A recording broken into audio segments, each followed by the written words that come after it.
السلام عليكم الدراري. اليوم غادي نهضروا على الفاجعه اللي وقعت للطفله غيت اللي كانت مع باباها. وقبل ما نبداو ديروا لايك واشتركوا في القناه. في هذا الشيء راه نتوما كتساهموا في انتشار الفيديو باش يوصل للناس المسؤولين. وكتب في التعليقات هاشتاغ العداله لغيت ويلا نبدا. العائله ديال غيت كانت خارجه في البحر كاي عائله مغربيه. جلسوا عادي الاب ديال غيت دار باش يشرب الماء، وواحد دقيقه كيسمع الصوت ديال الغوات. دار هو لقى بنتو صدم عليها الرويضه ديال الطوموبيل، دابا ماشي هذا ظلم. والرويض ديال جيستكي وواحد الحديده كتكون في اللور.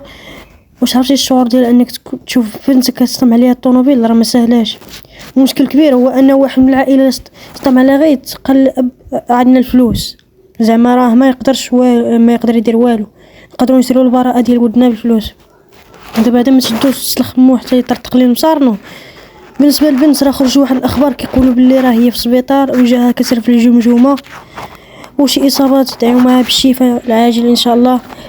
وكيف ما قلت لكم ديروا لايك واشتركوا في القناه. بهذا الشيء راه نتوما كتساهموا في انتشار الفيديو باش يوصل للناس المسؤولين. وكتبوا في التعليقات العداله لغيت. تهلاو.